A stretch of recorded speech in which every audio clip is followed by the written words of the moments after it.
A ver, 18, 20 conectados. Esperamos, comenzamos.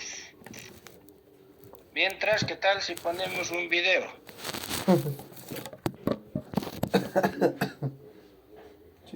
Sí, Luis.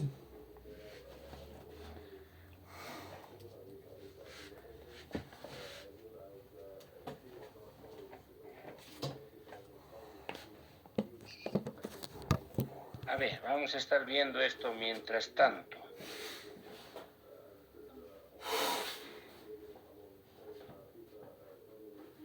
¿Recuerdan cuántos tipos de colisiones hemos visto?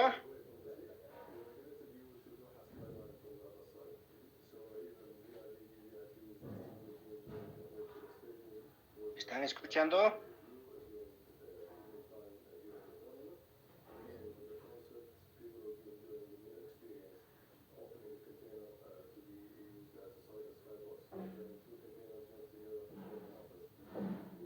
¿Se escucha o no se escucha? ¿Cómo está la imagen, sonido?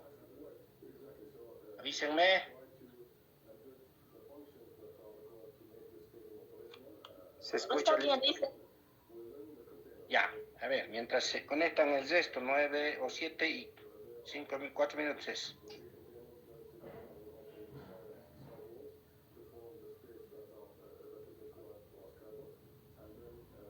Buenos días y bienvenidos a unprofesor.com. Soy Ignacio, vuestro profesor de física, y en este vídeo vamos a ver los distintos tipos de choques que existen. Este va a ser un vídeo introductorio en el que vamos a ver, digamos de una forma solo descriptiva, los distintos tipos de choques que hay y cómo saber pues, que hay un choque, pues, en qué tipo pertenece. Bien, primero vamos a tener que empezar para definir un poquito lo que es un choque. Un choque podemos definirlo como una colisión o un impacto entre dos o más partículas, en un sistema de partículas, en los que evidentemente, digamos, como mínimo una de esas partículas tiene que estar moviéndose, tiene que estar en movimiento, si si todas están quietas no puede haber choque alguno. Y lo que produce el choque es un cambio en el estado de esas partículas. Un cambio sobre todo en la velocidad de esas partículas, pero también puede ser en su masa. ¿Vale? Entonces, dependiendo de cómo sea este cambio de estado, digamos, este es el criterio que vamos a utilizar para clasificarlos en los distintos tipos de choque. Entonces, viendo esto, vamos a escribir una primera categoría, que son los choques elásticos. ¿Vale? Los choques elásticos, digamos, son los choques, vamos a llamarlos los choques ideales. Es decir, los choques en los que dos partículas chocan y digamos no hay ninguna pérdida de energía por fricción o por deformación de los objetos. Sino que los objetos, digamos, antes y después del choque permanecen intactos en su forma. Es decir, sus velocidades sí cambian, pero permanecen en su forma. Es, digamos, el choque un poquito que podemos tener en las bolas de billar. En una mesa de billar, pues si hacemos chocar una bola con otra, prácticamente podemos afirmar que no hay pérdida por ni fricción ni deformación de los objetos. Entonces, en estos choques de aquí, obviamente existe conservación del momento, es decir, vamos a poner conservación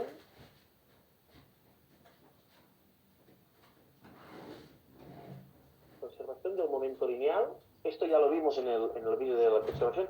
Esto se nos va a conservar siempre. Es una ley universal por cualquier tipo de choque. O sea, va a haber conservación del momento lineal, ¿vale? Pero también va a haber, vamos a decir, conservación de la energía cinética. Ahí, ya, positivo. Sí. Lo vamos a tener también, ¿vale? Esto quiere decir que no solo el momento lineal se conserva, sino que la energía que llevan los cuerpos, como no hay pérdida, ni por fricción ni por deformación, la energía inicial que llevan, es decir, la suma de energías de cada uno de los cuerpos antes del choque, esa suma se va a conservar después del choque. Es decir, si un objeto viene con 5 joules de energía y choca con uno que tiene 3 joules, digamos, uno tiene 5 y otro 3, o sea que la suma es 8. Después del choque puede ser que se la repartan y tengan 4 y 4, pero en todo caso la suma va a seguir dando lo mismo. ¿Vale? Esto implica que sea conservación. Esto, por ejemplo, para hacer un pequeño esquema, podría ser pues un cuerpo y otro cuerpo aquí. Esto digamos, es antes del choque, y después del choque, pues uno va hacia allí y otro va hacia allí. Como dos bolas de vida. Más o menos. ¿Vale? O sea, que al choque, chocan, digamos, esta está quieta, esta viene hacia aquí, chocan en un cierto ángulo, y las dos pues salen disparadas, pero la energía cinética, digamos, se conserva. Entonces, hay otra categoría, digamos, que son los inelásticos.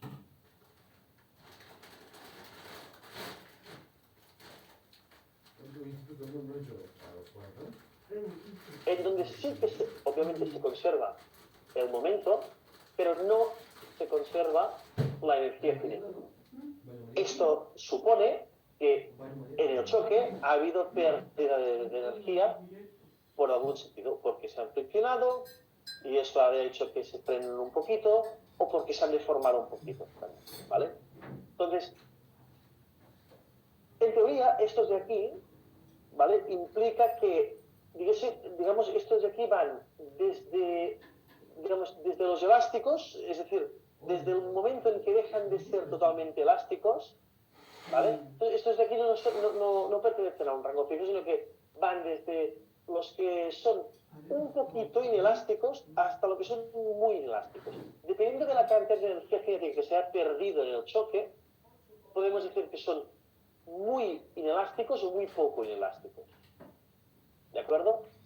Entonces, si han perdido muy poca energía cinética, podemos decir que son casi elásticos, pero no lo son, pero no llegan a ser elásticos, entonces son inelásticos, pero son muy poquitos.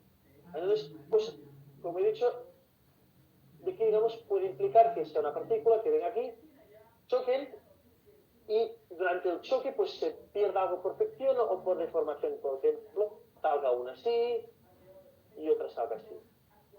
Aquí lo importante es que si sumamos las energías cinéticas al final, nos darán un valor más pequeño que el inicial. Es decir, aquí puedo poner que la energía cinética inicial será igual a la energía cinética final. Mientras que aquí, la energía cinética inicial será más grande que la energía cinética final. Habrá habido alguna pérdida, ¿vale? Entonces, como digo, digamos, los elásticos pertenecen a un rango en el que lo más extremo que puede haber en un choque inelástico es lo que se llama que sean perfectamente inelásticos. Entonces, perfectamente inelástico.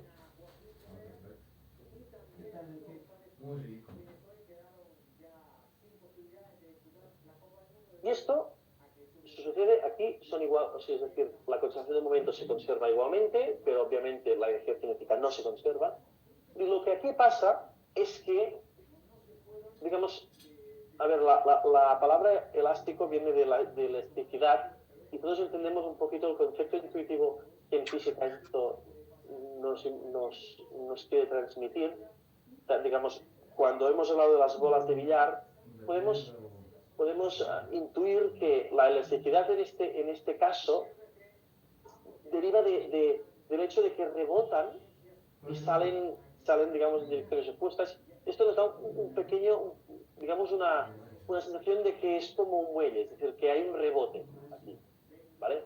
Entonces, si son perfectamente inelásticos, quiere decir que, o sea, esto no pasa de ninguna manera. Entonces, ¿qué es lo contrario de que una cosa rebote perfectamente? Lo contrario sería que quedase pegada, es decir, que no rebotase nada, que quedase pegada. Y esto es lo que pasa en los choques perfectamente inelásticos. A ver, ¿qué se llama también ese término que dice aquí perfectamente inelásticos?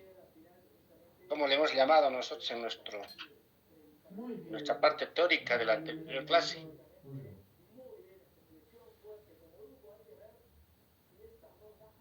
¿Están escuchando? Y el sensor. Conectados 28.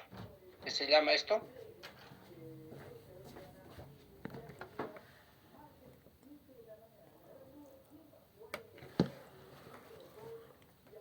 ¿Nadie se acuerda?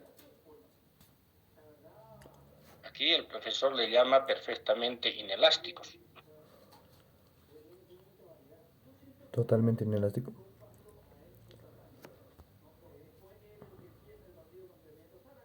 Estamos a unos días del tercer parcial.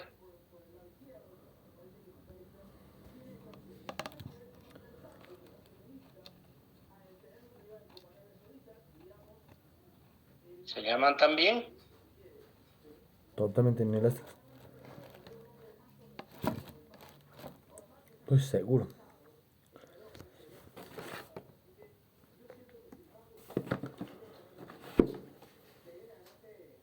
Bueno, parece que nadie estuviera en la clase.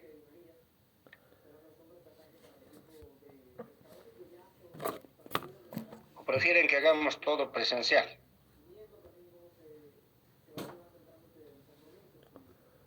Sería plástico el sensor. Pero ya no hay tiempo, el problema es ese, ¿no? O sea, hemos quedado de acuerdo en nuestro calendario y el lunes el tercer parcial. El día lunes no nos han dejado pasar clases por el tema del paro cívico. El día de hoy teníamos que hacer los ejercicios, pero también la facultad ha sido intervenida por problemas electorales de Minas, creo, en el tema de sus centros de estudiantes. En la tarde pensamos que se iba a resolver, pero parece que no ha dado resultado. Seguían discutiendo. Pero el decano nos decía, si es que no se resuelve en el transcurso del día, se va a optar por la modalidad virtual, de manera que las actividades académicas no pueden interrumpirse, ni tampoco corresponde ir postergando más allá, porque para ustedes mismos va a venir lluvia de exámenes, ¿no? Y eso es lo peor. Ya, avanzando en nuestro contenido, referido a lo que son las colisiones o son los choques, como dice el profesor. Existen tres tipos de colisiones: los elásticos, los inelásticos y los plásticos. Aquí le llama perfectamente inelásticos. En cada caso está anotando sus particularidades. En una colisión elástica, el momento lineal se conserva, como también la energía. La energía en el estado inicial, cinética, como también la energía potencial en el estado inicial deben conservarse. La energía mecánica, en realidad. En este caso se está hablando de la cinética, de movimiento. En el estado inicial como en el estado final dice que tienen que ser iguales. Esa es una colisión elástica, completamente elástica. En la colisión inelástica existe una pérdida parcial de la energía. Ese parcial no siempre es equivalente a la mitad, a un tercio, a 2 tercios. Depende mucho del tipo de colisión, de cómo ha sido, si es frontal, si es diagonal y si es respecto de su sección eficaz, inclusive. ¿Ya? Sin embargo, una parte de la energía se convierte en otro tipo de energía. Será calorífica, será por fricción, será otro tipo de energía que no está metido dentro de lo que es la energía cinética y la energía potencial. Lo cierto es que no recupera toda su energía. Hay una pérdida parcial. Por eso se llama inelástica. Y la otra que se llama colisión plástica, que estaba explicando el profesor, en este caso, una de las partículas o las dos pierden toda su energía, transfiriendo la misma a la otra partícula o al otro grupo de partículas. Esto tiene que ver con sistema de partículas. ¿Ya? Ahora, dentro de las colisiones debemos trabajar con los principios de conservación del momentum lineal y la energía. Ya, vamos a ir a los ejercicios del capítulo, pero refiriéndonos a los contenidos que hemos hecho en el último capítulo. Recuerden que ya hicimos ejercicios sobre trabajo, energía, potencia también. A ver, nos vamos a ir a los ejercicios. Ya. A ver, voy a ir agrandando esto para que se pueda leer. ¿Ya? Ejercicios referidos al tema de dinámica de un sistema de partículas. Esto los voy a ir explicando. Ya vayan siguiendo ustedes. Si gustan, hacen su captura de pantalla o me avisan para que puedan anotarse los datos. ¿Ya? El ejercicio 1 dice: la figura siguiente muestra un sistema de 3 partículas. Inicialmente en reposo, dice las 3. De masas, M1 4.1 kilogramos, M2 8.2 kilogramos y M3 4.1. Fíjense, M1 y M3 son iguales. Fuerzas externas de diferente magnitud actúan sobre las partículas, dice. De magnitudes F1 6 newtons, F2 12 newtons y F3 14 newtons. Esa es la fuerza sobre la partícula 1, la fuerza sobre la partícula 2 y la fuerza sobre la partícula 3. En las direcciones que se indican en la figura, dice. ¿Ya? Determine el centro de masa del sistema y la aceleración del centro de masa. Nos están pidiendo 2 cosas. Primero, determinar el centro de masa de estas 3 partículas y, a su vez, la aceleración que tiene el conjunto de partículas respecto de su centro de masa. ¿Ya? Esa es la tarea en este ejercicio. ¿Se entiende? ¿Hay preguntas? ¿Están logrando copiar? O directamente su captura de pantalla, aquí, dependiendo de ustedes, ¿no? Estamos con 28 participantes en este momento. Avísenme. Estoy copiando, dice. Ya. Ya, para los que están copiando, a manera de dictar, les voy a leer de nuevo el ejercicio. Dice, la figura siguiente muestra un sistema de 3 partículas, inicialmente en reposo. De masas, M1 4.1 kilogramos, M2 8.2 kilogramos y M3 4.1 kilogramos. Ahí decíamos M1 y M3 tienen la misma masa. Fuerzas externas de diferente magnitud actúan sobre las partículas.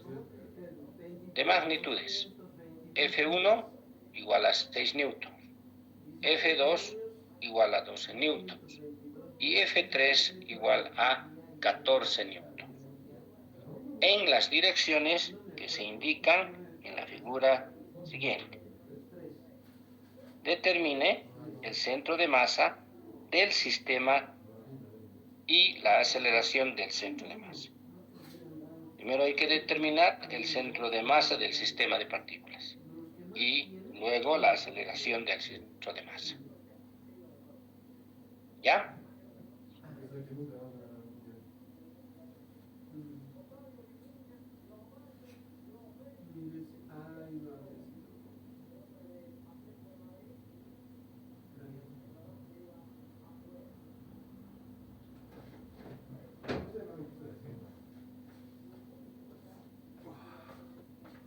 Y de pasar la nueva, ¿ya?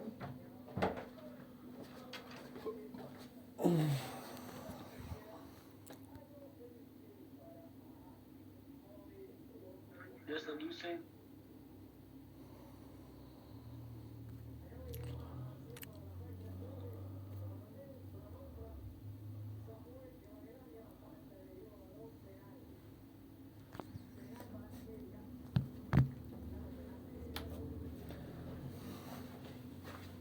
Bajamos entonces. La figura que indica es la siguiente. Aquí está. El eje X, el eje Y. La partícula 1 está en el punto -2 para X, 3 para Y. La partícula 2 está en el punto 1, 2, 3, 4 para X, 2 para Y. Y la partícula 3 está en el punto 1 para X, -2 para Y. ¿Ya? Y ahí están las fuerzas. Fuerza 1 a la izquierda. Fuerza 2 diagonal a 45 grados. Fuerza 3 horizontal a la derecha. Izquierda, derecha, diagonal. ¿Ya? Ojo, nuestra tarea es encontrar el centro de masa. El punto llamado centro de masa. Y luego la aceleración del centro de masa. Bien, aquí en la figura ya están anotados los valores del cálculo que se ha hecho. El centro de masa dice que está a 1,75 sobre el eje X positivo y a 1,25 sobre el eje Y positivo. ¿Ya? Datos M1, M2, en fin. Cuando se trata de sistemas de partículas, conviene hacerse una tablita de ayuda, como esta. La tablita de apoyo para resolver especialmente centros de masa.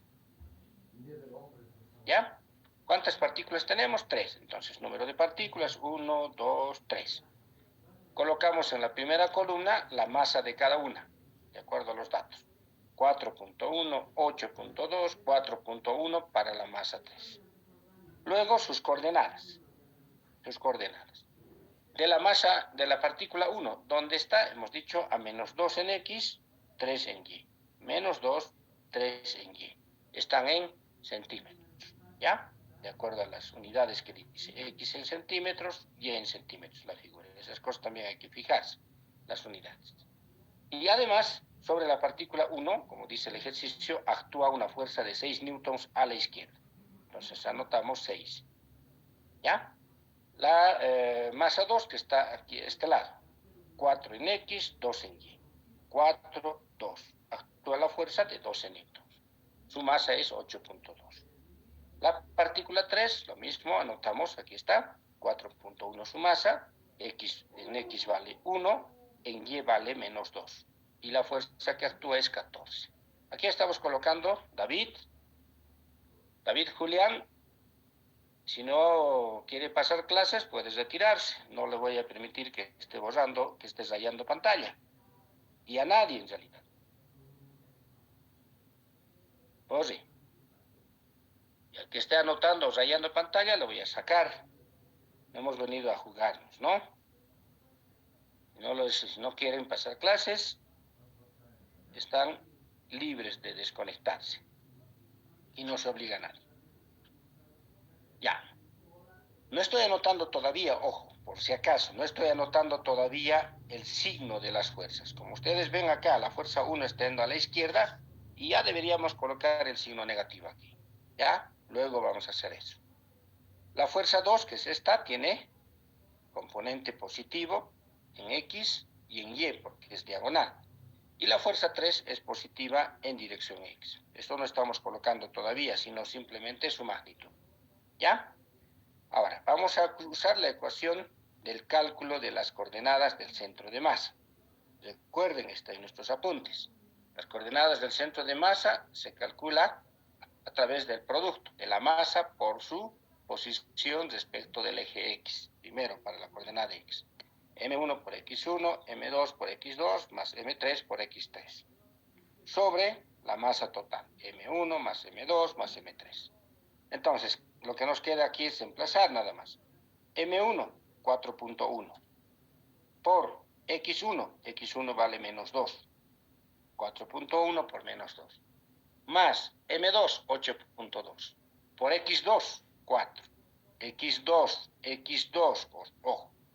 Más M3 por X3, M3 4.1 por X3, 1. ¿Ya? Todo está en kilogramos por centímetro. Abajo las tres masas, 4.1 más 8.2 más 4.1. Total de la operación de acá, simplificando los kilogramos, sale X del centro de masa 1,75. Y justo eso estaba anotado. Si hasta aquí es 1, hasta aquí aproximadamente 1,75 de X. ¿Ya? Ya hemos calculado X. Vamos al cálculo del centro de masa en Y, para la coordenada Y.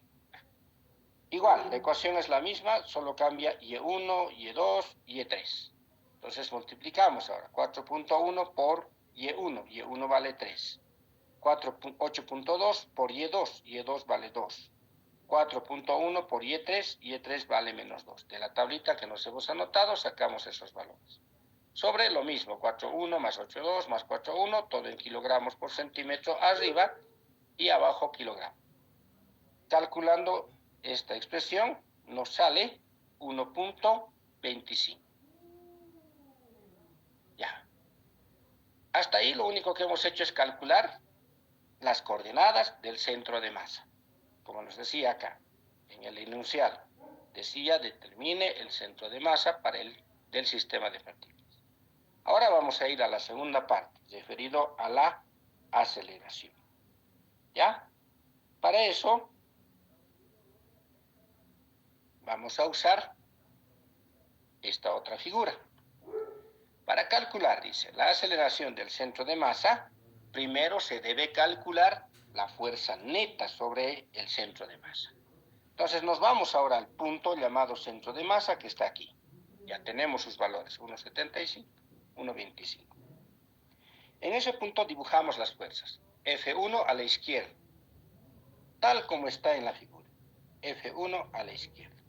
F2 diagonal. F3 a la derecha. Eso vamos a volver a dibujar acá. F1, F2 y F3. Ya recuerden los tamaños. F1 es 6, F2 es 12, F3 es 14, por eso un poquito los tamaños, ¿no? De esas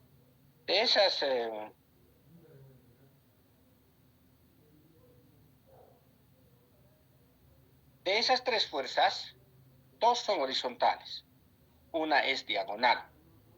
Entonces no lo podemos sumar directamente. Cuidado, alguien en este tipo de ejercicios lo que ha hecho es, si la fuerza 1 vale 6, la fuerza 2 vale 12, la fuerza 3 vale 14, la fuerza neta será 12 más 14, 26, más 6, 32. Y listo, lo he dejado así. No es así, son vectores fuerza. Los vectores se suman diferente, no como los escalares. Entonces, primero hay que descomponer. A este lado está con verde, está la fuerza 2 en X. Y hacia arriba la fuerza 2 en Y. La fuerza 1 no se necesita descomponer, ni la fuerza 3. Esto es parte de la dinámica que ya hemos visto. Ya, ahora lo que vamos a hacer es expresar cada fuerza en sus componentes X y Y. Por ejemplo, ahí sí va a venir los signos. F1, como está a la izquierda, su componente será 6 en Y, con signo menos por delante, 0 en Y. La fuerza 2, como es diagonal, su componente X es 12 por coseno de 45 en dirección Y y 12 por seno de 45 en dirección J, a este lado. Y la fuerza 3 no necesita descomponer, ha de ser 14 en I más 0 en J. Lo que hemos hecho es escribir las fuerzas con sus respectivas componentes en el plano, tal y cual está. Ahora, ¿cuánto sale de acá? Lo único que hacemos es, el primero lo mantenemos como está. 6 menos 6 en I, 0 en J. El segundo, 12 por coseno de 45, es 8,49 en I. La componente Y lo mismo, 8,49 en dirección J. Como el ángulo es 45, la componente X, la componente Y son iguales. Y la fuerza 3, tal como está, lo mantenemos 14 y 0. Luego sumamos 14 más 8,49, 22,49, menos 6, 16,49 en dirección Y. En dirección Y, X o J, X es en Y, J es en Y, 0 más 8,49 más 0, 8,49. Esta es la fuerza neta, la fuerza total, que dibujado aproximadamente sería así, de esta forma. Fuerza neta en X, fuerza neta en Y. Ya tenemos esta fuerza en sus componentes, pero no la fuerza total. Entonces, como este es el vector, sacamos un módulo. Y eso se saca elevando al cuadrado cada uno de sus componentes. Eso ya saben. 16,49 al cuadrado más 8,49 al cuadrado, todo eso en raíz cuadrada. Nos va a dar 18,55. 18,55 es el tamaño de esta fuerza, de acuerdo a la escala que hemos utilizado. El tamaño. Nos faltaría solamente la dirección, este ángulo que le hemos llamado alfa. ¿Ya? No es 45 por si en caso. 45 es para la fuerza 2 nada más, descomponiendo. La fuerza neta es otra. Entonces, para sacar el ángulo, como ya tenemos sus componentes, usamos la función trigonométrica tangente. Tangente es cateto opuesto, componente en Y, sobre cateto adyacente, componente en X. Y de ahí sacamos el ángulo y nos va a dar, sustituyendo los valores respectivos de la fuerza neta en Y, fuerza neta en X, el ángulo 27 grados. Pero ¿para qué hemos sacado el ángulo? Para tener la dirección del movimiento del centro de masa. Y ahora aplicamos la segunda ley de Newton al sistema de partículas. ¿Qué dice la segunda ley de Newton para un sistema de partículas? La fuerza neta es igual a la masa por la aceleración del centro de masa. Como nos están pidiendo la aceleración y tenemos la fuerza neta en módulo, calculamos. La aceleración del centro de masa es 18,55 sobre la masa total. ¿Cuánto será la masa total?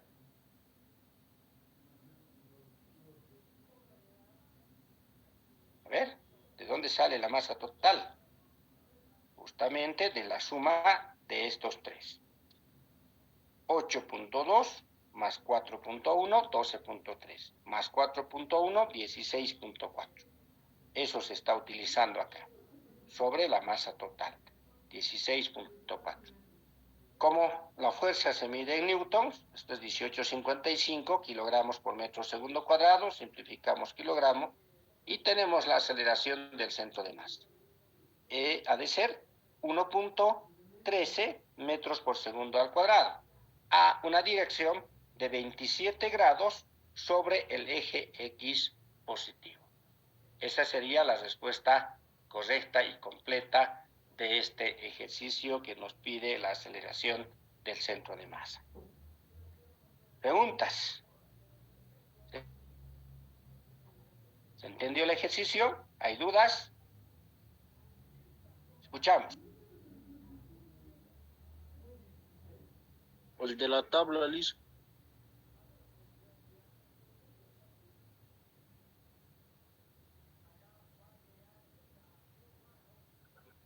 Dicen el de la tabla.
A ver, ¿qué hay con la tabla?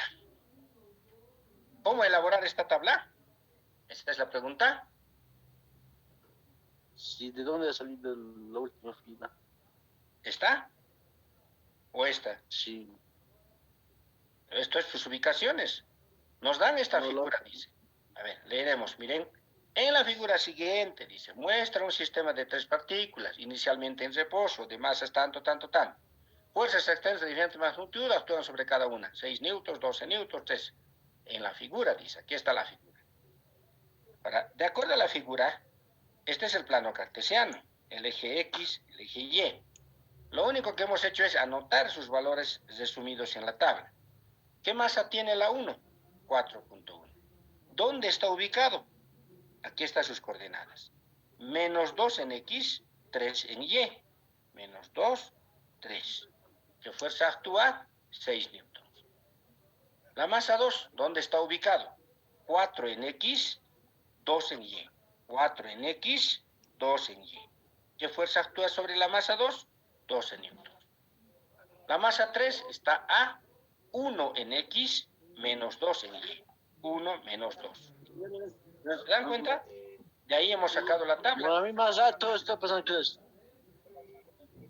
A ver, controlen su audio. ¿Se entiende? Sí, licenciado. Ya. A ver, el siguiente ejercicio vamos a ubicar también esta tablita con otros datos. ¿Ya? Ustedes tienen que saber darse esa tabla. Es decir, en base a los datos que les demos en el ejercicio, ustedes tienen que saber construir esta tablita para que puedan ubicarse y encontrar las coordenadas del centro de masa. Pero no solamente para partículas como este caso distribuidas puntualmente en el plano o en el espacio, sino, miren, vamos a analizar otro ejercicio con distribuciones continuas. Aquí está. Y esto solo se resuelve con integrales. ¿Ya? A ver, para ir ganando tiempo, vayan copiándose ese ejercicio o capturándose. Dice, un alambre delgado de un determinado material homogéneo está doblado en forma de un semicírculo de radio R, según muestra la figura. Determine las coordenadas de su centro de masa. Ya no son partículas puntuales, sino es un cuerpo homogéneo, un alambre doblado en forma de semicircunferencia, o sea, media circunferencia. ¿Dónde estará su centro de masa? Esa es la pregunta. Ahora, les he explicado, cuando hay cuerpos homogéneos, lo primero que hay que hacer es trazar líneas tratando de dividir al cuerpo en dos partes iguales. Eso se llama eje de simetría, como está escrito acá. Entonces, nos conviene colocar, no sé si antes han copiado el ejercicio. Avísenme si les falta copiar para que no corramos mucho. Un cachito lice este nuevo. ¿Ya?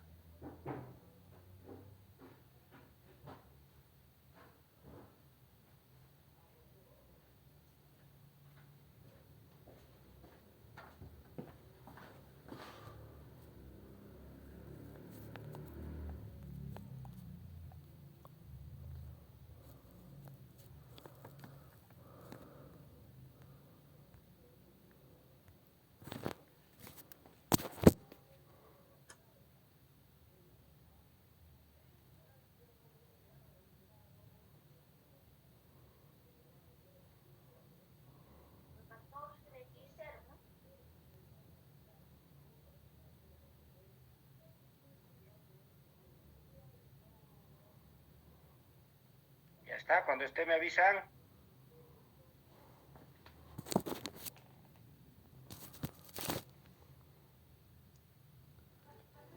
Ya está, Licen. Ok. Ya, les decía, cuando hay cuerpos homogéneos o cuerpos que tengan alguna forma regular, hay que buscar primero el centro de masa por los ejes de simetría. ¿Qué es el eje de simetría? Eso les he explicado en teoría. Es aquella línea que divide a un cuerpo en dos partes iguales. Y donde existan dos o más líneas llamadas ejes de simetría que se crucen, ahí está el centro de masa. En este caso, miren, partimos por la mitad y justamente esa línea es el eje Y. Por eso hemos colocado acá. El eje Y se constituye en eje de simetría. Por tanto, la coordenada del centro de masa en X va a ser igual a 0. Va a estar en esta línea. No sabemos si más arriba, por aquí, tal vez va a estar por más abajo, en la línea, pero esa es la importancia de los ejes de simetría. En este caso, el eje Y constituye eje de simetría, por lo tanto, la coordenada X va a ser igual a 0 ya. A ver, ¿cómo resolvemos y encontramos el centro de masa? A ver, un minutito. Esto me está molestando el equipo.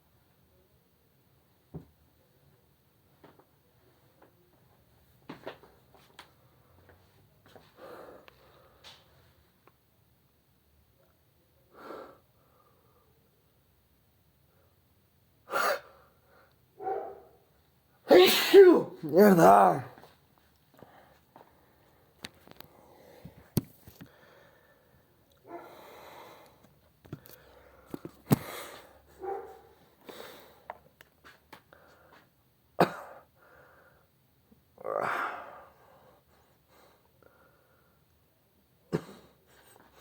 Ya.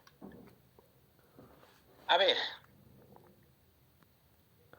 Para encontrar las coordenadas del centro de masa de este sistema, llamado continuo, homogéneo, alambre delgado, como dice, ¿qué vamos a hacer? Dividir en pequeños elementos de masa este pedacito exito. Le estamos llamando una masa diferencial de M. ¿Ya? Esa masa, ¿dónde se encuentra? Aquí le hemos puesto sus coordenadas. X hasta aquí, coordenadas hasta aquí, y Y hasta llegar al elemento de masa. ¿Ya? X y Y. Ahora, a esto le vamos a llamar un ángulo phi. Listo. Hasta ese punto. Y donde está la pequeña masita, un elemento diferencial de masa. ¿Ya? Aparte, sabemos que desde el eje X positivo hasta el negativo hay un ángulo pi. 180 grados. Y esto representa el radio, como nos dice, de la semicircunferencia. Suponiendo que aquí está el centro de masa, como ya hemos visto por eje de simetría, nos tiene que aparecer en esta línea. Digamos aquí, ¿ya? Y M mayúscula es la masa total del alambre doblado en forma de semicircunferencia. De ahí es este pedacito nada más. Las coordenadas del centro de masa para una distribución de masa continua en el plano es el siguiente. ¿Se acuerdan? Estas son las ecuaciones matemáticas para el cálculo del centro de masa de sistemas continuos. Está en nuestros apuntes esta parte. X es igual a 1 sobre M, siendo M mayúscula la masa total, de la integral de X por diferencial de masa. ¿Ya? Y lo mismo para la coordenada Y, 1 sobre la masa total, integral de la coordenada Y por la diferencial de masa. Ahora, esta X respecto de este ángulo, donde está ubicado la masa, ha de ser igual a R por coseno del ángulo phi. Esta distancia, este X. A R, que es el radio, por coseno de phi, cateto adyacente. Y la Y va a ser R por seno del mismo ángulo. ¿Ya? Siendo R el radio. Ahora bien, luego de la expresión, mire, sacando proporciones respecto del ángulo y la masa. La masa diferencial es a la masa total, como el ángulo diferencial es al ángulo total. Es decir, la masa diferencial sobre la masa total es también equivalente al ángulo pequeñito donde está distribuida la masa pequeñita sobre el ángulo total, que es pi. De aquí, si nosotros despejamos la diferencial, va a ser igual a la masa total sobre el ángulo total por el ángulo donde está distribuido el pequeño elemento de masa. Esto debemos distribuir en las integrales para poder resolver, ¿ya? De esta proporción que les decía aquí. Diferencial de masa está en el pequeño ángulo, como la masa total está en el ángulo total, que es 180 grados o pi radianes. Sustituyendo para la coordenada x, de aquí, estamos llevando todo esto a esta parte. 1 sobre la masa total se mantiene. La integral va a ser ahora de 0 a pi, porque vamos a integrar respecto del ángulo, de 0 a 180. De x, dice, x ¿cuánto vale? R por coseno de phi, R por coseno de phi. Diferencial de masa, escribimos esto, masa total sobre el ángulo total por diferencial del ángulo. Masa sobre pi por diferencial del ángulo. De aquí, R es constante, pi es constante, son valores numéricos constantes, m también, la masa total, sacamos fuera de la integral y vamos a tener R por m sobre m por pi. R por m sobre m por pi, masa se simplifica, y la integral de 0 a pi del coseno del ángulo por el ángulo diferencial. La integral del coseno, ya sabemos, es el menos seno. Y de aquí queda R sobre pi, de manera que vamos a tener seno de pi, límite superior, menos seno de 0, límite inferior. Y como ven, seno de pi o seno de 0 es 0. Por lo tanto, 0 menos 0 sigue siendo 0, multiplicado por cualquier valor, 0. Esto ya sabíamos que nos iba a salir. Ya dijimos, por los ejes de simetría, que la coordenada x del centro de masa tendría que salir 0. Y ahí está. Sale exactamente igual a 0 con toda la operación que hemos hecho. Ahora nos vamos al cálculo del centro de masa para la coordenada y, o sea, esta ecuación a resolver. Diferencial de masa se va a reemplazar lo mismo de acá, pero en vez de y, en vez de x vamos a usar y este valor. Entonces, la integral va a quedar y igual a 1 sobre m, y por diferencial de m. 1 sobre m se mantiene, la integral nuevamente es de 0 a pi, r por seno del ángulo, ahora ya no es coseno, el anterior era coseno, m sobre pi por diferencial de el ángulo, que es la diferencial de la masa. Simplificamos otra vez masa con masa, la integral de 0 a pi, pero esta vez la integral del seno es el menos coseno, con los límites de 0 a pi. Y va a quedar menos r sobre pi, coseno de pi es menos 1, y menos coseno de 1, coseno de 0, que es 1. Entonces vamos a tener aquí menos 1 y menos 1 también por este signo. Límite superior menos límite inferior. Entonces va a quedar r sobre pi, con menos por delante de la integral, y el menos 2 de la suma de estos dos valores. Menos 1 y menos 1, menos 2. Por lo tanto, la coordenada y va a estar a 2r sobre pi. Y si lo volvemos numéricamente esto, 2 entre pi es 0,64 por r. Es decir, la coordenada y, o sea, la coordenada del centro de masa y va a estar a 0,64 del radio. Es decir, en la figura, volviendo a la figura, a 0,64 del radio. Hasta aquí es el radio total. Hasta aquí es el 0,50. 0,64 por ahí. 0,70, 0,80. Está casi la mitad y un poco más del radio. Ahí está la coordenada y del centro de masa, de acuerdo a este cálculo que hacemos. Por lo tanto, las coordenadas del centro de masa va a estar 0 en dirección y 0,64 de r en dirección j. Esa sería la solución a este ejercicio. ¿Ya? Avísenme si se entendió.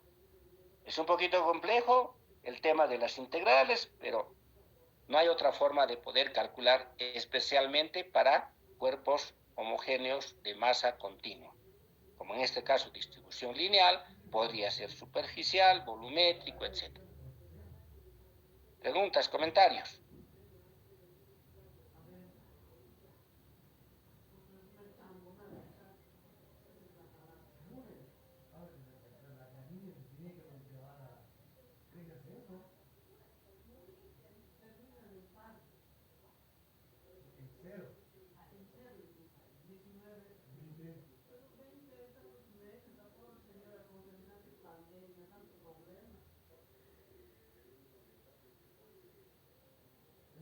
¿Nada?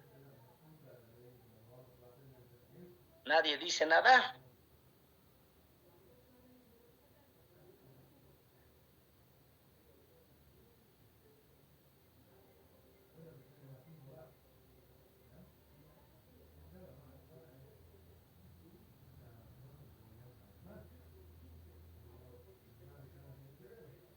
Ya, pasamos al siguiente. Sí, licenciado. Bueno, estarán entendiendo, no están preguntando nada. 3.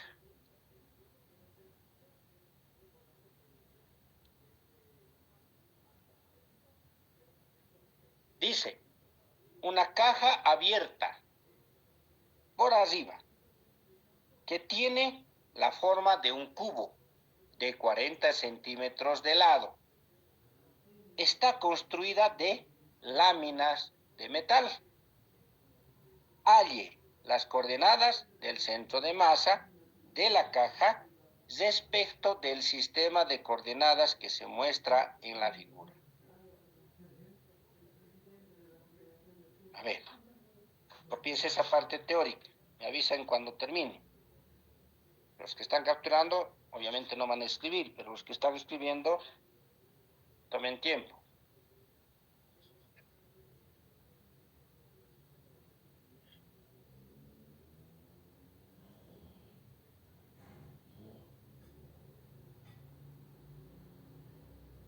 Me avisan en cuanto esté listo.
¿Ya está?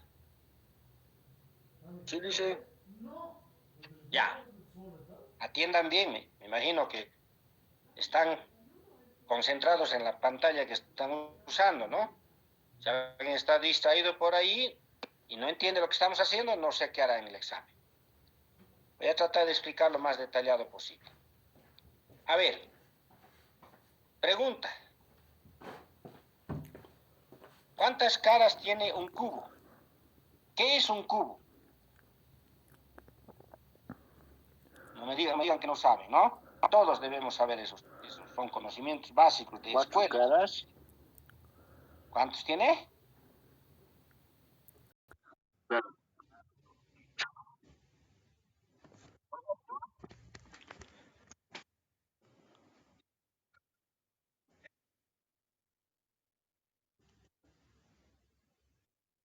Una caja abierta por arriba. Tiene una forma de un cubo de 40 centímetros de lado, construida de láminas de metal. Ah, Si está abierto por una cara, y esa es la de arriba, no hay 6 caras completas, son 5 caras en este caso. ¿Ven? Así. Ya está nuestro cubo. Tapado de este lado, tapado de adelante, tapado de abajo, tapado por atrás, por la izquierda, por la derecha, frontal, trasero. Lo de arriba está abierto, vacío, no tiene. Si las 6 caras estuvieran completas, el centro de masa ya prácticamente está determinado por los ejes de simetría. Entonces, primero practicamos los ejes de simetría. Ya, la arista del cubo vale 40. Arista se dice a cualquiera de sus lados. Como todos son iguales, entonces es un cubo. Si no son iguales, ya saben, no es un cubo. Eso es un paralelepípedo, si no fueran los lados iguales. Ya, miren, esta caja lo vamos a partir por aquí. Serruchando, digamos, de aquí y atrás. El lado derecho con el izquierdo son iguales.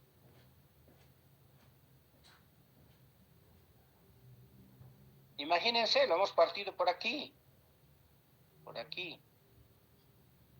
Hemos cortado así. Y hacia allí. Hemos partido por ahí. El lado izquierdo con el derecho son iguales. Sí. Sí. Sí. Si es sí, es eje de simetría. Ahora lo partimos por aquí. Quitamos esto. Ahora lo vamos a partir por este lado. Cortamos de aquí hasta abajo, por aquí, y lo llevamos así, imaginariamente. El lado de atrás con el de adelante son iguales.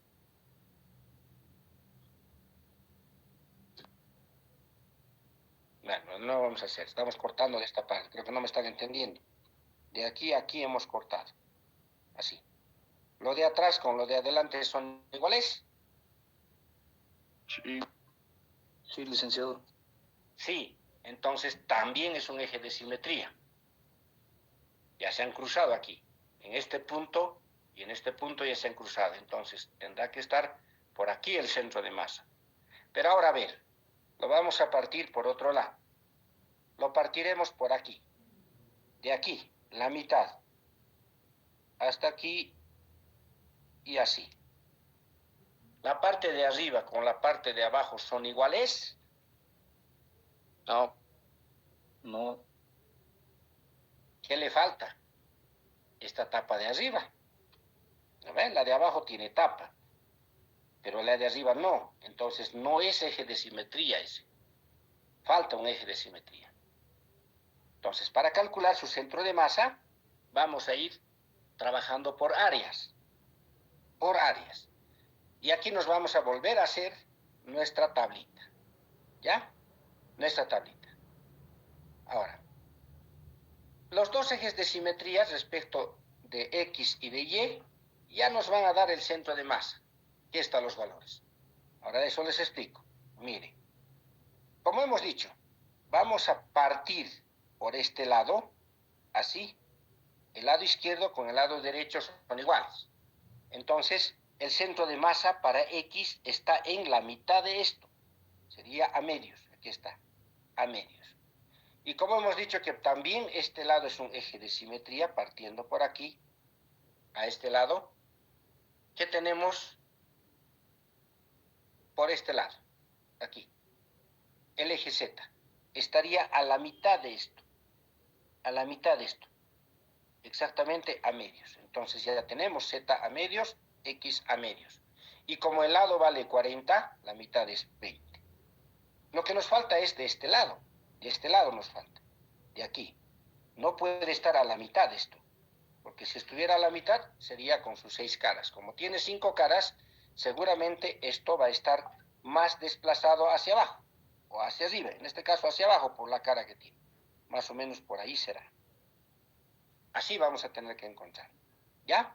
Entonces, lo dejamos ahí esto y vamos a ir a anotarnos los lados.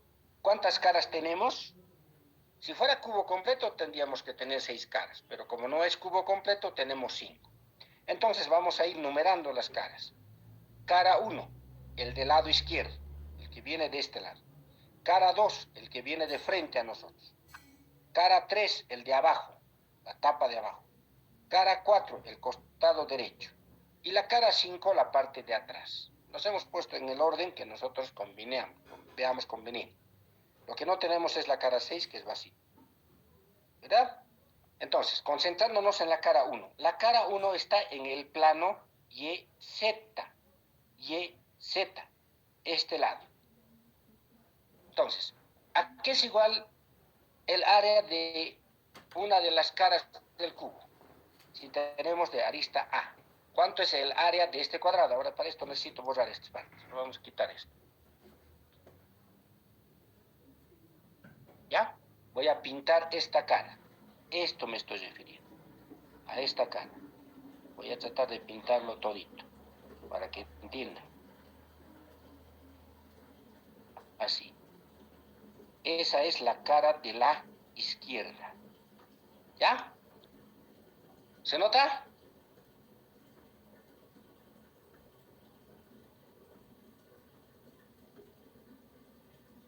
¿Me están entendiendo? Sí, licenciado. Ya. Ahora ubiquemos, pues, ¿dónde está el centro del cuadrado? Justo en su centro, porque estos son cuadrados ya. ¿Cuánto vale su área? Es lado por lado. A por A, eso es A cuadrado. ¿Ya? ¿Dónde está su centro? Aquí. ¿Cuánto vale? En X, 0. 0. Que no está yendo en X, está sobre el plano YZ. En Y es hacia arriba, la mitad, 20. En Z, que viene hacia adelante, la otra mitad, mitad de esto, otros 20. Para X 0, para Y 20, para Z 20. ¿Se entiende? Ya. Ahora borramos eso y nos vamos a ir al área 2. Ya hemos ubicado para el área 1. ¿El área 2 cuál es? ¿Cuál hemos llamado área 2? Lo de adelante. Esto es área 2.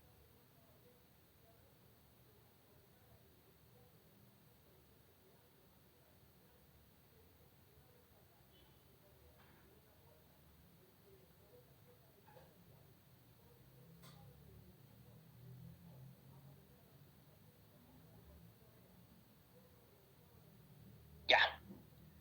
¿Se dan cuenta? Es la parte frontal a nosotros. A nosotros. Su área es el mismo, A al cuadrado, lado por lado. ¿Cuánto vale en X?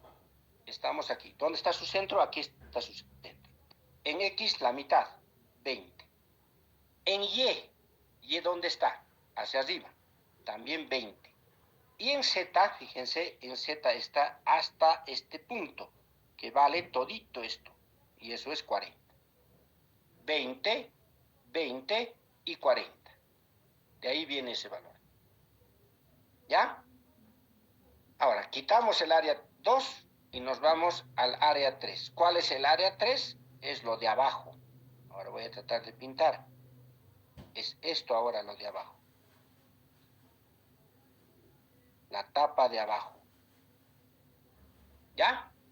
Su piso, en otras palabras. ¿Dónde está su centro? Aquí está. En X, 20. En Y no sube nada en Y. 0. 0. Aquí está 0. Y en Z hasta la mitad. 20. ¿Se dan cuenta? El 4. Y así estamos pintando uno por uno. El 4 es este. El área 4 es este. El lado derecho. El que está al lado derecho del cubo. Ese es su área 4. ¿Cuánto es en X? Miren, viene hasta aquí. En X va a tener que ser 40. En Y sube hasta la mitad, hasta aquí, 20. Y en Z viene hacia adelante otros 20. 40, 20, 20. Ese es su centro del lado 4. Y por último, el lado 5. Vamos a borrar esto. El lado 5 se van a ubicar. A ver, sería todo esto. La tapa de atrás. De la cara de atrás.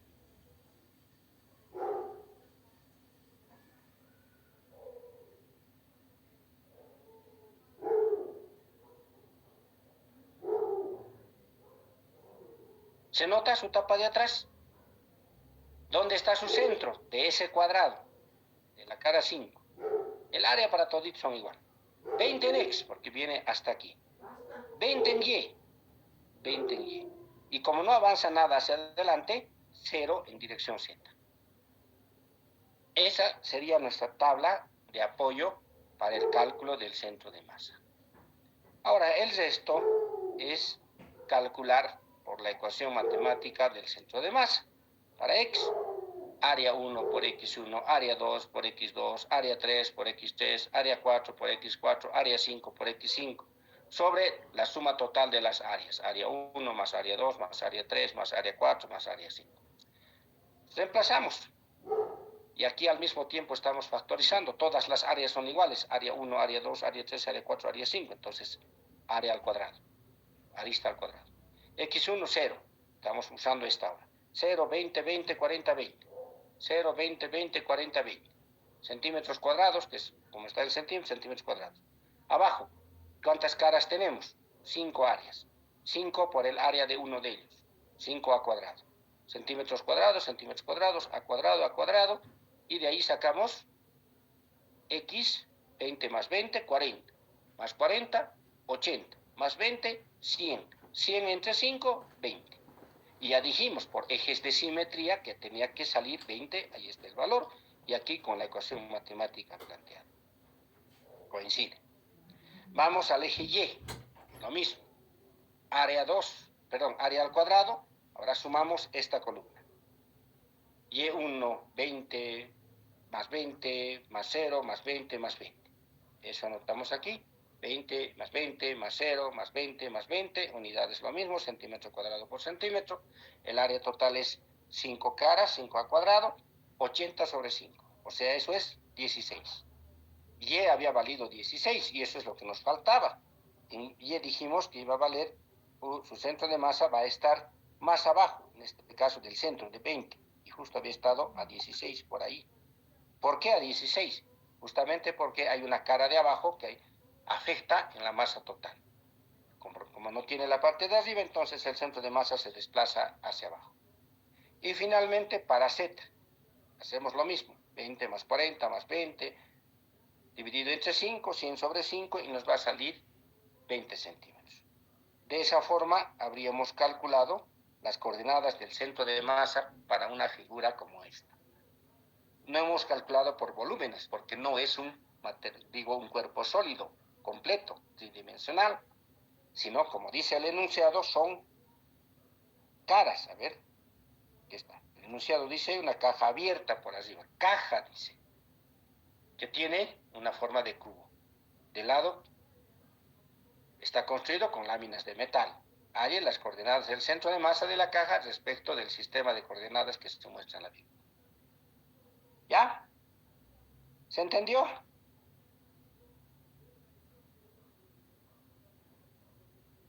¿Me están escuchando?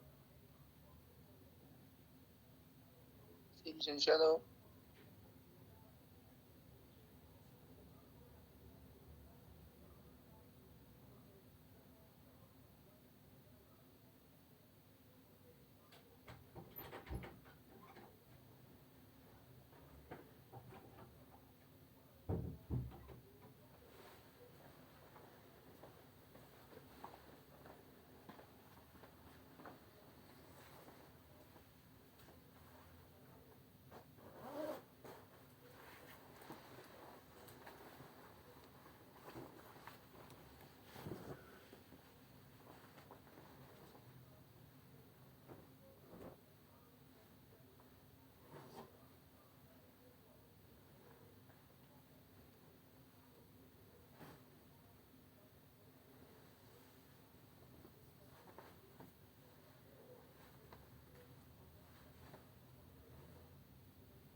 Dicen es de la última fila del Z, ¿cómo se ve?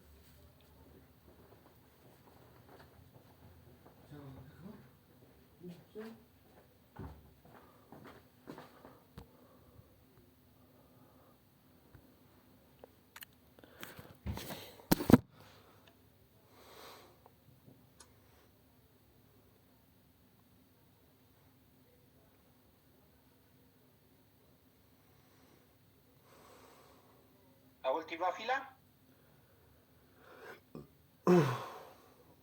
Fíjense pues en la figura. Un poquito lo voy a achicar. Fíjense la figura. Hemos llamado eje X a este lado, eje Y eje Z. Este punto, este que estamos marcando aquí, es el origen de coordenadas. Es la esquina, si quieren, donde el punto vale 0, 0, 0, 0, en los tres, ¿verdad? En X hasta aquí es A, en Y hasta aquí es A, y en Z es hasta aquí A. Es decir, esta es la diagonal frontal de esquina a esquina. Entonces, nosotros tenemos que ir encontrando sus centros de masa de acuerdo a cada cara, a cada lado, si quieren. Por ejemplo, para el lado 4, miren, el lado 4 es este. Estoy volviendo a pintar lo que hemos hecho más antes.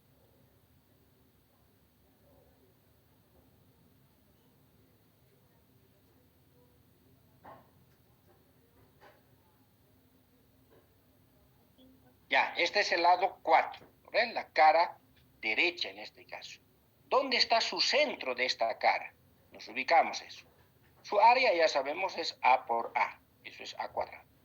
Fíjense, el eje X viene aquí, hasta este punto.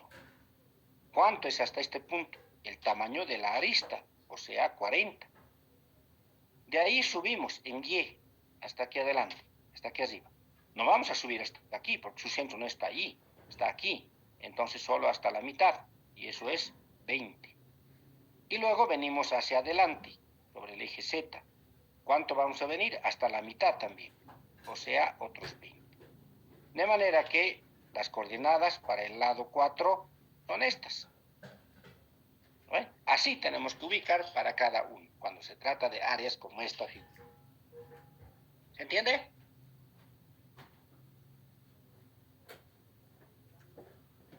Sí, dicen. Ya, espero que estén entendiendo y no se estén perdiendo el día del examen ubicar estos puntos complementarios, ¿no? Para saber.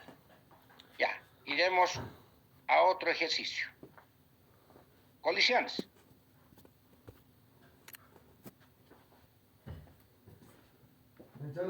Para colisiones. Se parece que 2 se han desconectado ya, estábamos 31. Ahora están 28. 3 se han ido. 2. Ya, cópiense el enunciado. Dice un carro de carga de ferrocarril que tiene una masa de 35 toneladas. Choca contra un furgón que está estacionado. Se acoplan, dice, entre sí, y el 27% de la energía cinética inicial se disipa, es decir, se pierde como forma de calor. Al chocar, 27% de la energía cinética se va a perder, se va a convertir en calor, dice, en sonido o en vibraciones, etc. Chocar, usted sabe, cuando chocan un tren con un furgón o con otro tren más pequeño, otro carril, etc., hay un ruido, hay una vibración y además se desprende calor, dice. En esa forma se ha ido el 27%. ¿Ya? Hallar la masa del furgón, dice. ¿Qué masa tiene el furgón? Si el 27% se va a disipar, se va a perder como forma de calor, sonido, vibraciones, etc. ¿Ya?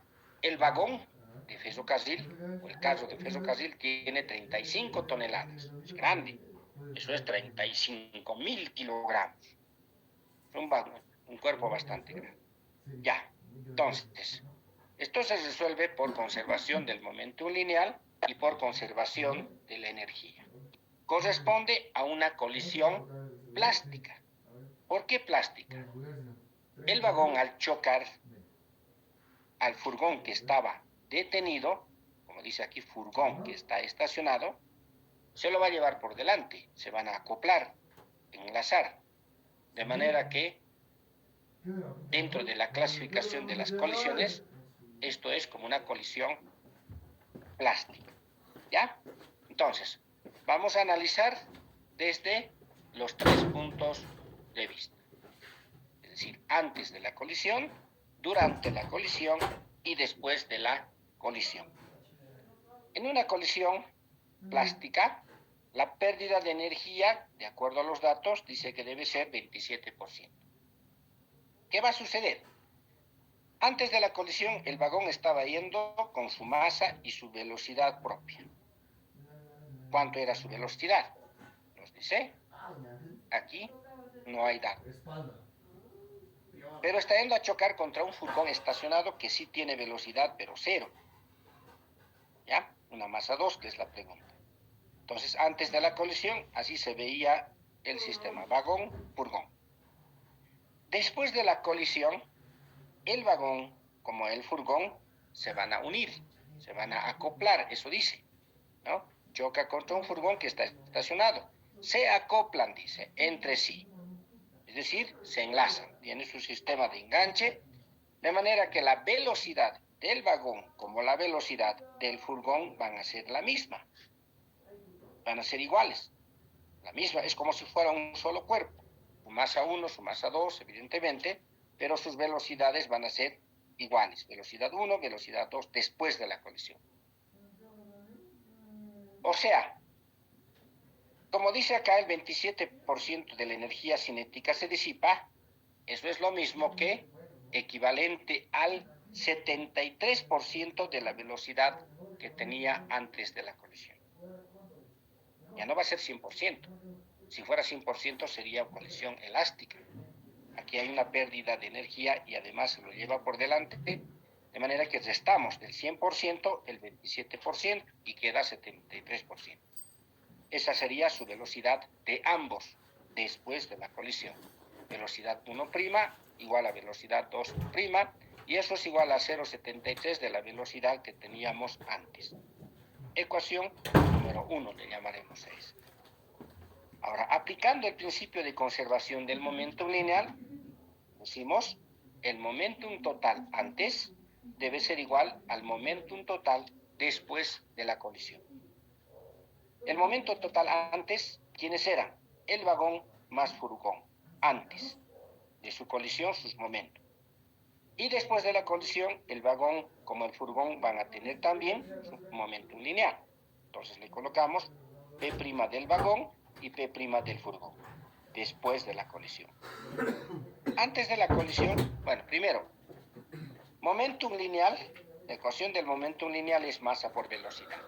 Entonces será masa 1 por velocidad 1 más masa 2 por velocidad 2 del furgón, antes.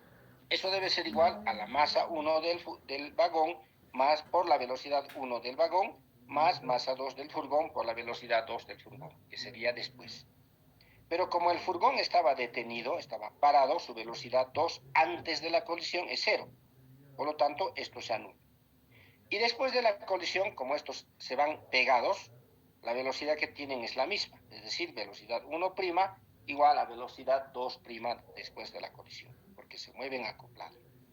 Por lo tanto, M1 por V1 va a ser igual a V1' por M1 más M2, masa 1 más masa 2.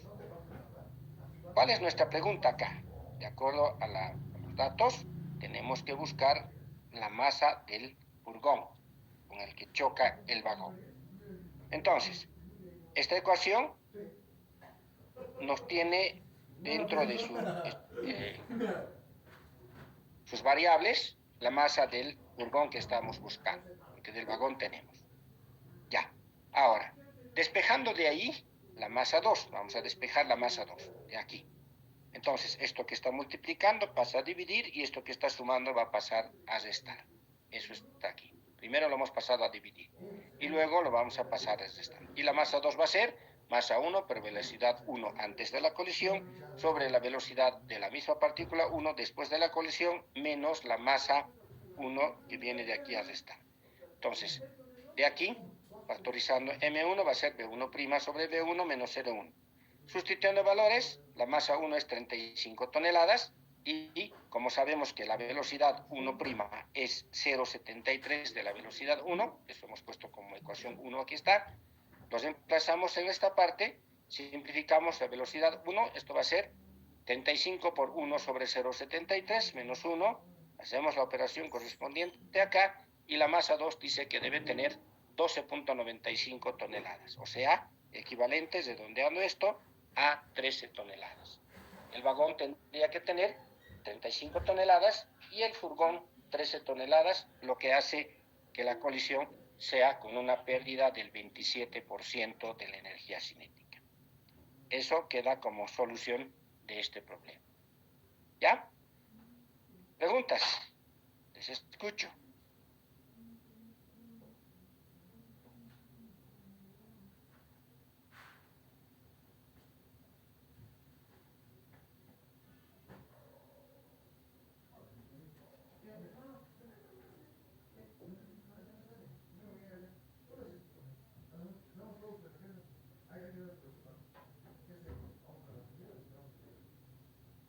¿Se entendió?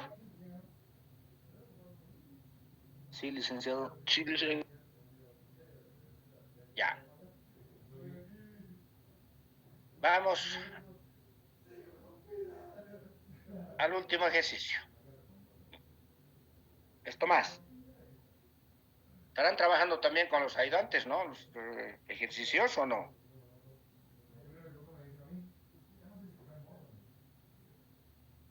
¿Están pasando? Sí, más o menos.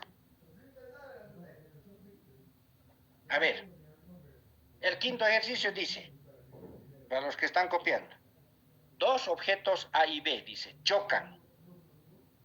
A, el objeto A, tiene una masa de 2 kilogramos y el objeto B tiene una masa de 3 kilogramos. Las velocidades antes de la colisión son 15 en I, 30 en J para A, menos 10 en I, 5 en J para B. Son vectores, está dando los vectores velocidad. Después de la colisión, la velocidad final de A dice que es menos 6 en I y 30 en J. Todas las velocidades, dice, están en metros por segundo. Pregunta, ¿cuál es la velocidad final de B? ¿Cuánta energía cinética se ganó o se perdió en la colisión?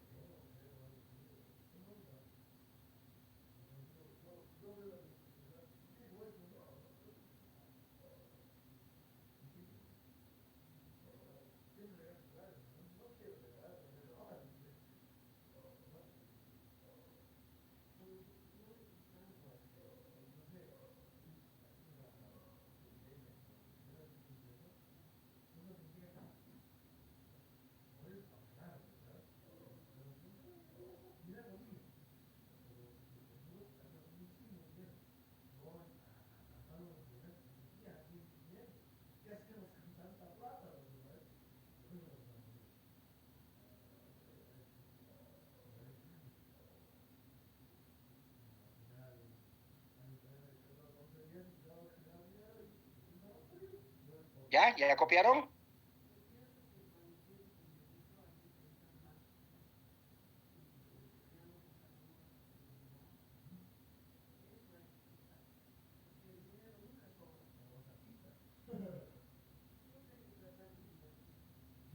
Sí, licenciado.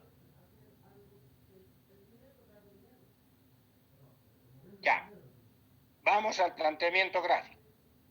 Ya saben, les he dicho, todos los problemas deben tener siempre su planteamiento gráfico para poder orientarse, ayudarse con la solución del problema. No es aquí colocar ecuaciones y querer resolver, calcular sin sónito, ¿no? Ya. Así sería nuestra colisión, de acuerdo a los vectores.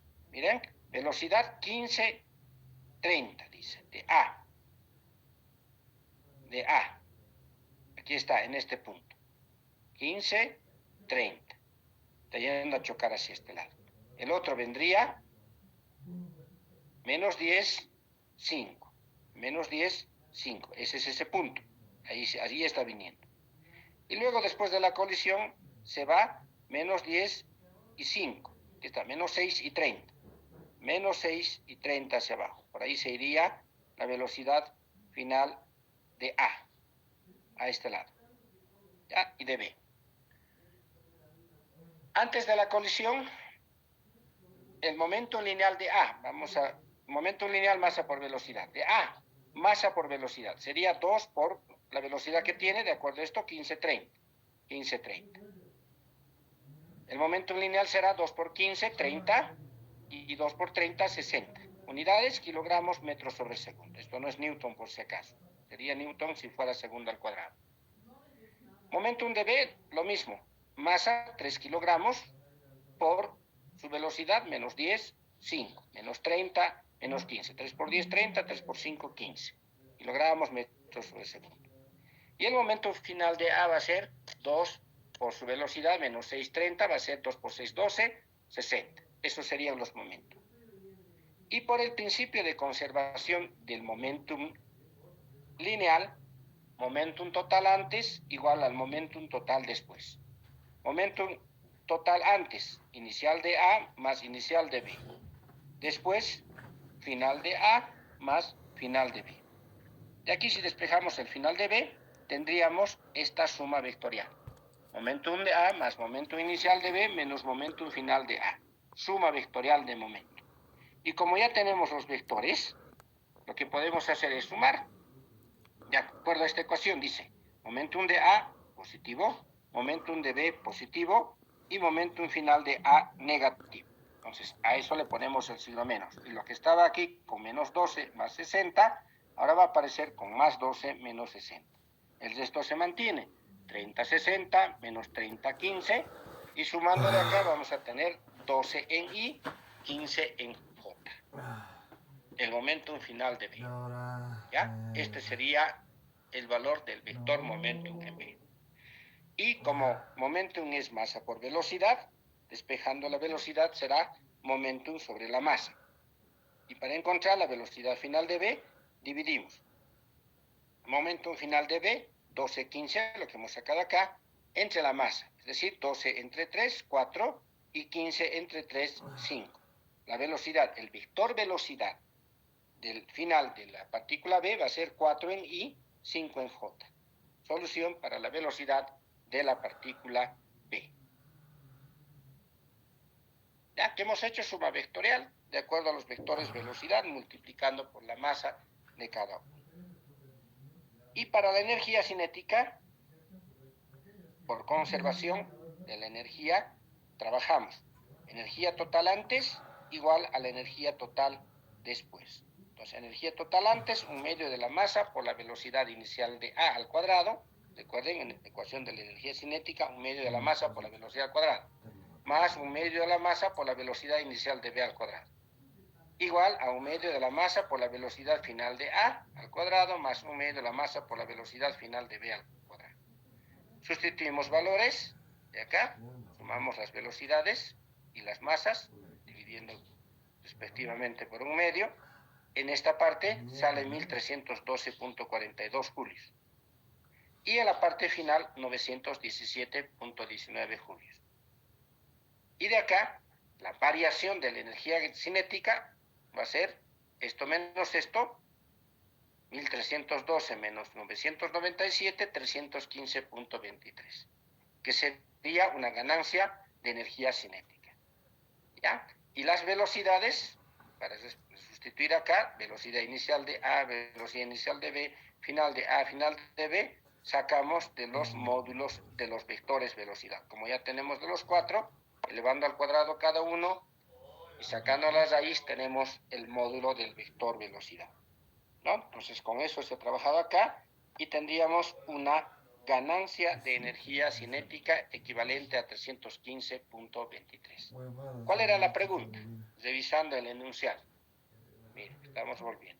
¿Cuánta energía cinética se ganó o se perdió en la colisión? Dice. En la colisión, de acuerdo a los datos, tenemos una variación de energía cinética positiva. Consecuentemente, ese positivo nos indica que se ha ganado una energía cinética a consecuencia del cambio de momentum lineal, en este caso. ¿Ya? Eso sería el desglose de ese ejercicio con conservación de energía y momento lineal para una colisión frontal de dos partículas. ¿Hay preguntas?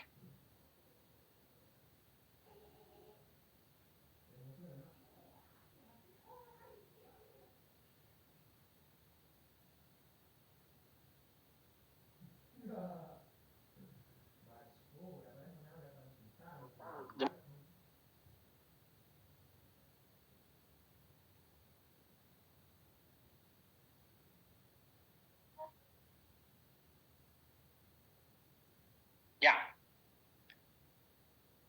Con eso hemos complementado el capítulo de sistema de partículas. Teníamos que hacer un capítulo más referido a la estática del cuerpo rígido,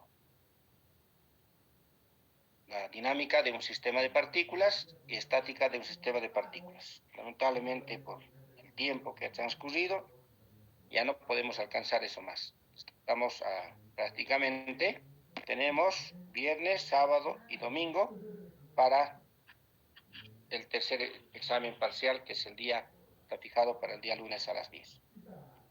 Me imagino que con los ayudantes también están trabajando, tenemos 2. Voy a pedir que me pasen las tareas que les han proporcionado en base a eso para ir preparando también el examen del tercer parcial. Y de ahí a una semana tenemos el examen final. ¿Ya? Entonces, conmigo el avance de contenidos es hasta aquí nada más. No podemos más alargar, aunque tenemos temas pendientes, pero lamentablemente así son las cosas a veces con cuestiones del tiempo. Si no hay preguntas, pueden desconectarse y nos veríamos el día lunes.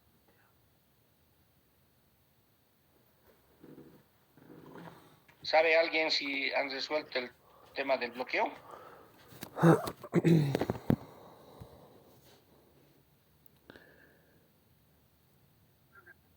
Hasta luego, Grisha. Ya, hasta luego. Les preguntaba si alguien sabe si han levantado el bloqueo.